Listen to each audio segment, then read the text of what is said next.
Привет! В этом видео я буду учиться варить полуавтоматом и продолжу практиковаться в сварке аргоном. Постараюсь, как и обещала, показать тик-сварку крупным планом через затемненное стекло. Ну, вот это не точно.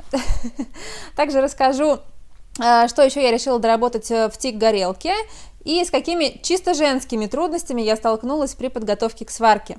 Смотрим.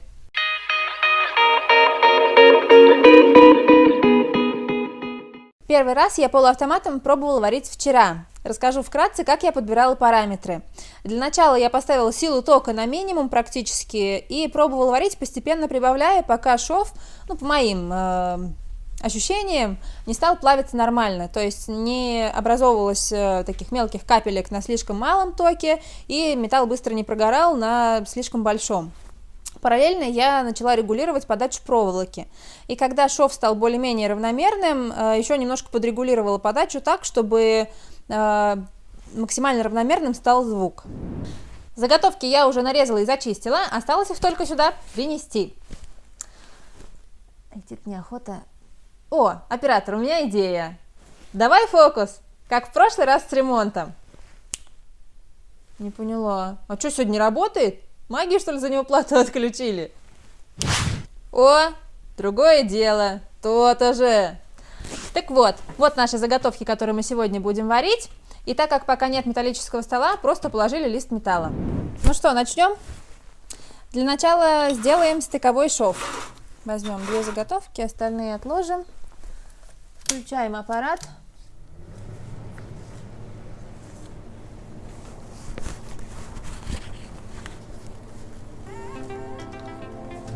Для начала делаем прихватки.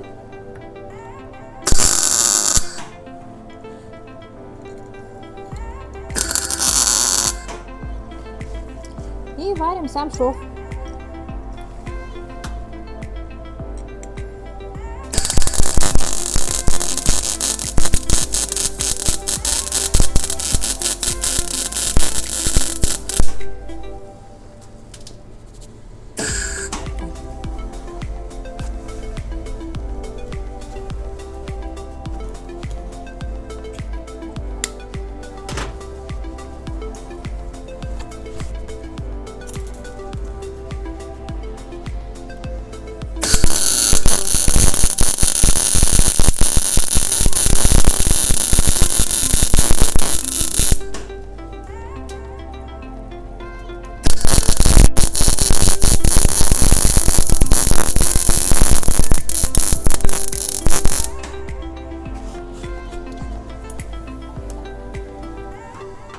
Блин, кривенько.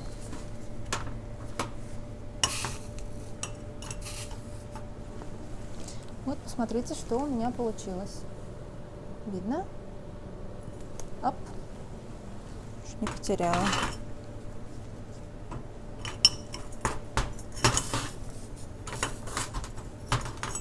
Что, это непривычно? Теперь попробуем с другой стороны. Надеюсь, получится получше.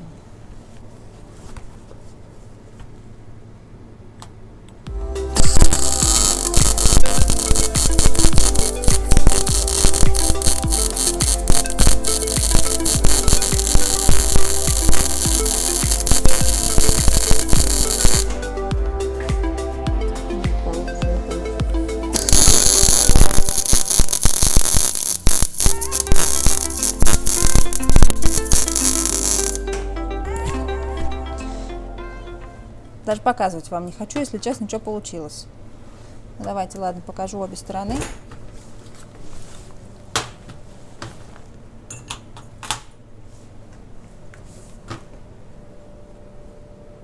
Это вторая. Вот это первая.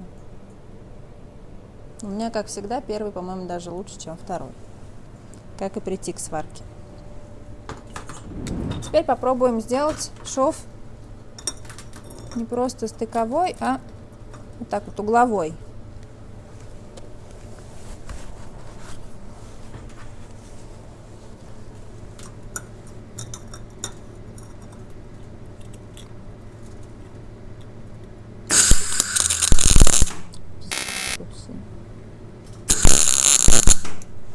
Запикано. Ну что такое?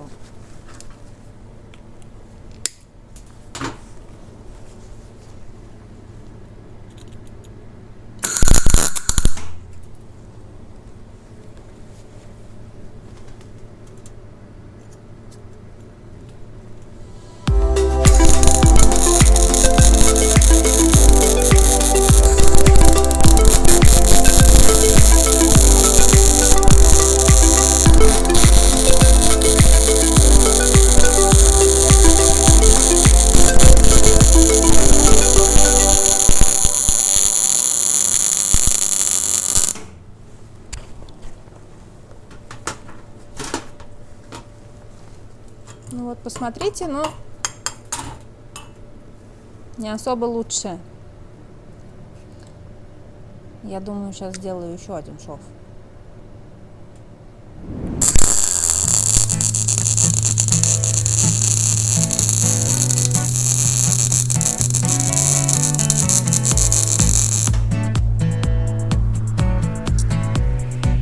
И расстояние большое между ними, туда много затекает.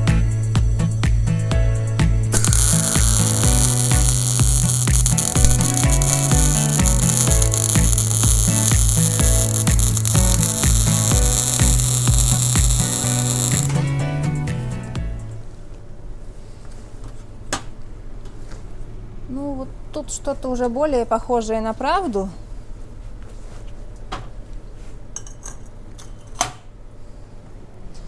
Вот последний.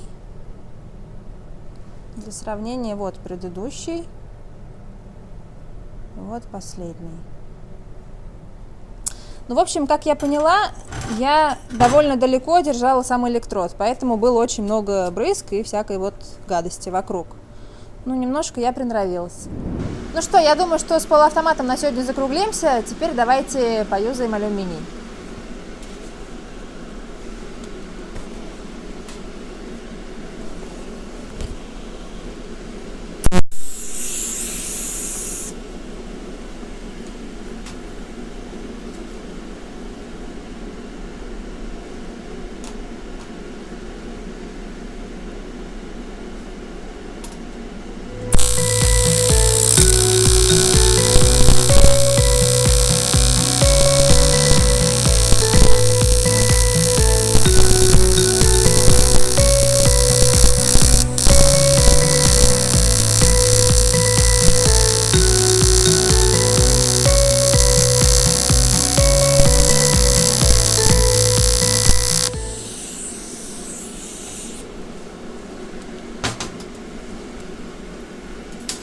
Сейчас вам покажу чуть-чуть поближе.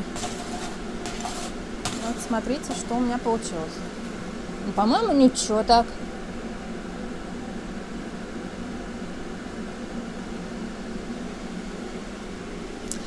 По-моему, неплохо. А теперь попробуем показать вам все это крупным планом через затемненное стекло.